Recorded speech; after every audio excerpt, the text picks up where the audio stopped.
Halo semuanya, pada pertemuan hari ini kita akan membahas mengenai letak dan luas Indonesia, materi IPS kelas 7 semester 1.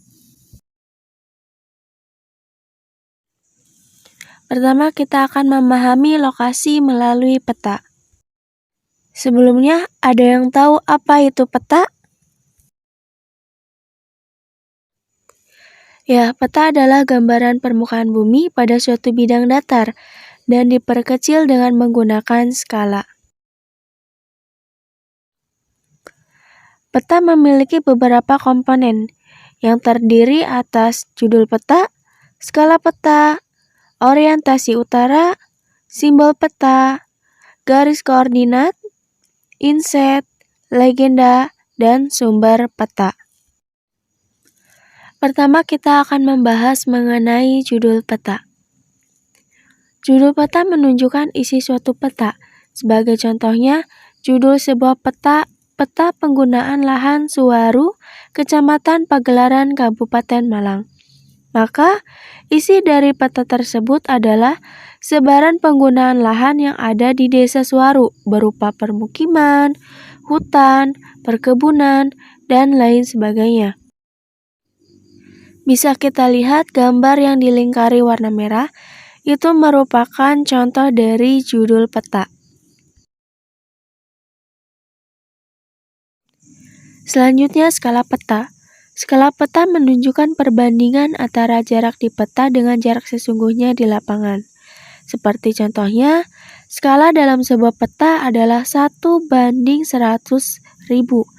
Berarti objek yang jaraknya 1 cm di peta sebanding dengan 100.000 cm atau 1 km di lapangan. Skala peta terbagi menjadi dua, yaitu skala angka dan skala garis. Skala angka berwujud perbandingan angka. Misalnya 1:10.000 ditulis berupa angka. Sedangkan skala garis atau grafis merupakan skala peta yang berbentuk garis dengan ukuran tertentu. Seperti contohnya pada gambar yang dilingkari sebagaimana berikut.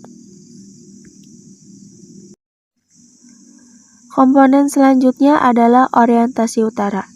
Biasanya sebuah peta memiliki orientasi arah utara. Bentuk orientasi ditunjukkan oleh simbol berbentuk panah dengan bentuk yang bervariasi.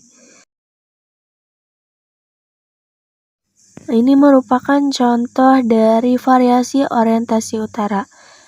Bisa kita menggunakan salah satu dari variasi pada gambar berikut. Adapun penempatannya, kita bisa menempatkan orientasi utara ini pada kolom legenda atau pada bagian yang kosong di muka peta.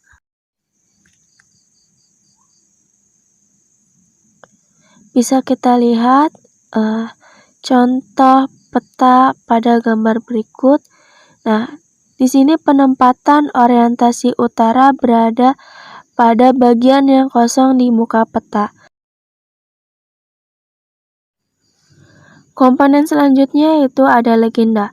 Legenda ini menunjukkan keterangan semua objek yang ada atau muncul pada muka peta. Bisa kita lihat contoh pada legenda tersebut.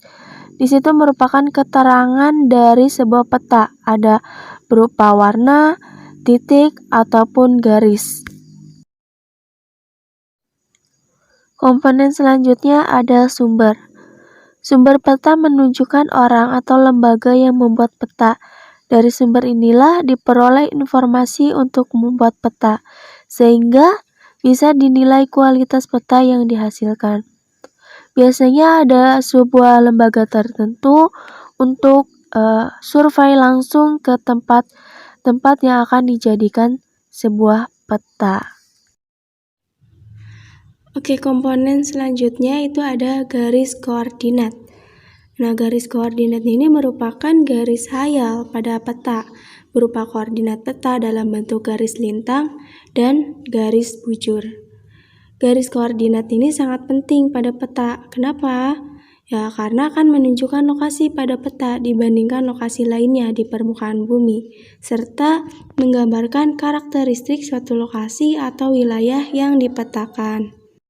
Komponen selanjutnya itu ada inset. Nah, inset ini merupakan peta kecil yang ada pada permukaan peta.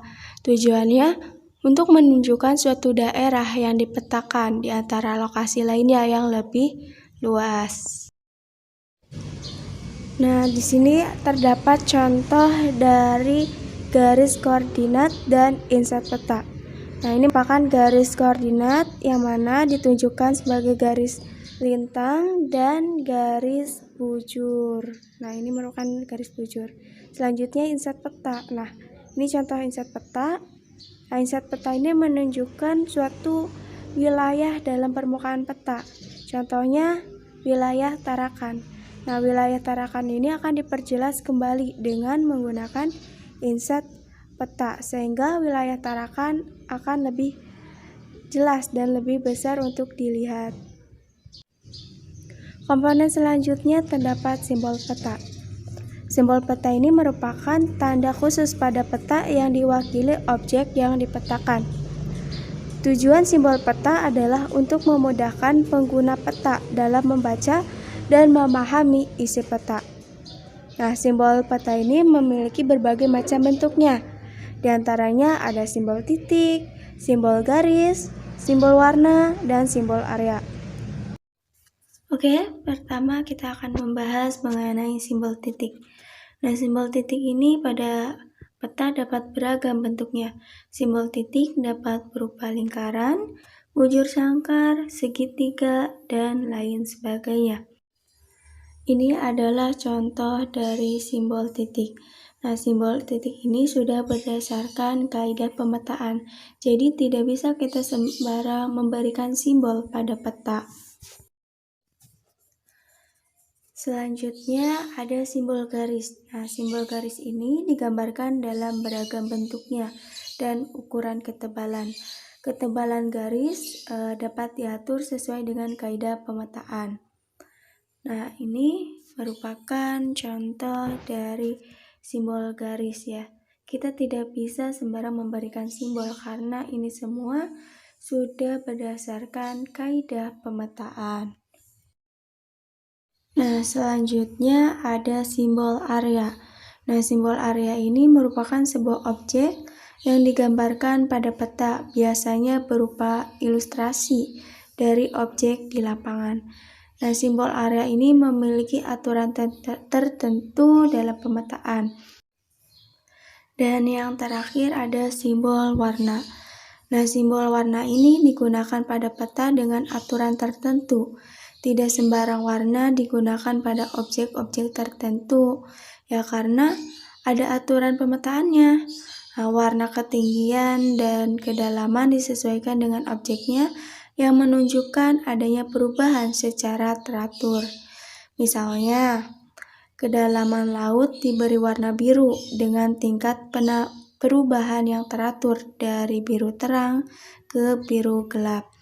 Nah, bisa kita lihat di sini dari kedalaman 6.000 sampai 5.000 meter itu biru gelap, sampai kedalaman 200 sampai 0 meter itu biru terang. Seterusnya pun sama seperti itu. Untuk materi letak dan luas Indonesia berdasarkan letak astronomis, geologis, dan geografis akan dibahas pada video selanjutnya. Terima kasih.